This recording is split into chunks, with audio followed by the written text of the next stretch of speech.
वाली वीडियो बननी है। नशा क्या चीज़ है आप देखिए, जो कि एक हंसता खेलता परिवार का चिराग बुझा दिया। सगे चाचा ने अपने भतीजे का ही अपहरण कर उसकी हत्या कर दी।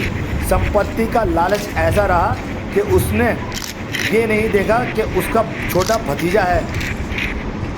संपत्ति के लालच में अपने सगे भतीजे को बलि का बकरा बनाने वाला जिशान एक नशेड़ी है, जो कि हर तरह का नशा करता था।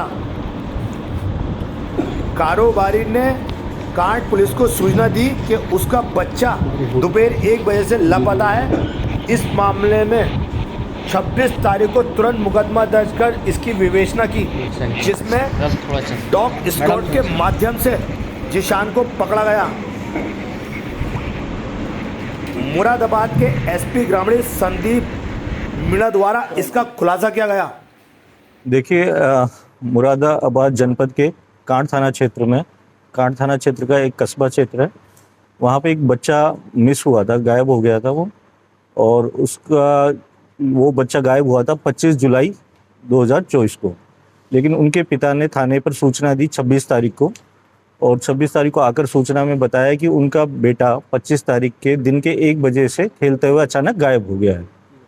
सूचना जैसे ही उन्होंने थाने पे दी, उनका मुकदमा पंजीकृत किया गया, और उसके बाद में थाना स्तर पर, सीओ साहिबा के स्तर पर 2 टीमों का गठन हुआ। उसके अलावा हमने अपनी एसओजी टीम, सर्विलांस टीम और डॉग स्क्वाड टीम इस केस के वर्कआउट करने के लिए लगाई। तो जब हम पूरी दिन भर मेहनत की और रात भर मेहनत की, तो कल हमें करीब दिन में 2-2:30 बजे के करीब एक उस बच्चे का शव खेत में पड़ा दिखाई दिया। गन्ने का खेत था।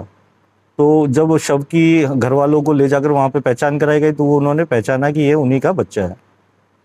बाद में हमने डॉग स्क्वाड टीम और हमारी जो एसओजी टीम और थाने की टीम लगी हुई थी, हम खोजबीन करते हुए कि भाई इस बच्चे का कातिल कौन है। तो वहाँ पे उस बच्चे के कपड़े मिले, कपड़ों को हमने डॉग स्क्वाड की मदद से अपने डॉग, जिसका नाम दमन है, उसको सुंघाया। तो वो जाकर उस बच्चे के चाचा के पास रुका। तो अभी चाचा पे हमारा डाउट गया, और चाचा को जब हमने हिरासत में लेकर उससे पूछताछ की, तो पूछताछ में उसने बताया कि वह नशे का आदी है और नशा काफ़ी समय से कर रहा है। वो एक पढ़ा लिखा भी, डी फार्मा तक पढ़ा लिखा हुआ है, उसकी उम्र भी 23 साल है और उसका नाम जिशान है। तो उसने बताया कि जो वो लोग 3 भाई हैं, जो बड़ा भाई है वो कमाता है, बाकी 2 भाई हम कमाते नहीं हैं। तो हमारे पिताजी हमें ताना मारा करते थे कि मैं ये सारी प्रॉपर्टी अपने एकमात्र जो पोता है उसके नाम कर जाऊंगा, तुम दोनों भाइयों को मैं कुछ नहीं दूंगा। तो इस बात से ये गुस्से में रहता था, और जो उसके फादर ताना मारा करते थे उससे भी गुस्से में रहता था। और ये नशे, चूँकि नशे का इसने स्वीकार किया है कि स्मैक वगैरह का नशा करता है, नशे का आदी है। तो इसने कहा कि उस दिन मैंने नशा किया हुआ था और मैंने प्लानिंग की अपने भतीजे को मारने की। तो मैंने घर से निकलते समय, जो घर पे सीसीटीवी कैमरे लगे हुए थे उस वक्त, तो मैंने घर की लाइट काट दी ताकि सीसीटीवी कैमरे काम ना करे, बंद हो जाए। और वहाँ से मैं बच्चे को बहला फुसला कर लेकर गन्ने के खेत में चले गया, जो कि उसके घर से करीब 200 मीटर की दूरी पर है गन्ने का खेत।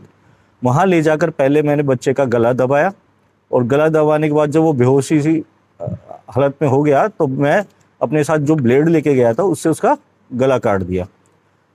पूछताछ में इसने इतना बताया। फिर इसकी निशानदेही पर हमने वो ब्लेड भी बरामद कर लिया, और इसने जहाँ पे मारा वो भी बता दिया इसने। और उसके अलावा पोस्टमार्टम बच्चे का करवाया गया है, उसमें भी पोस्टमार्टम में एंटीमॉर्टम इंजरी आई है, और मुकदमा में धाराओं की उचित वृद्धि की गई है, और अभियुक्त को अभी कोर्ट में पेश किया जाएगा रिमांड के लिए, और विवेचना का और भी साक्ष्य संकलन करके विधिक निस्तारण किया जाएगा। धन्यवाद।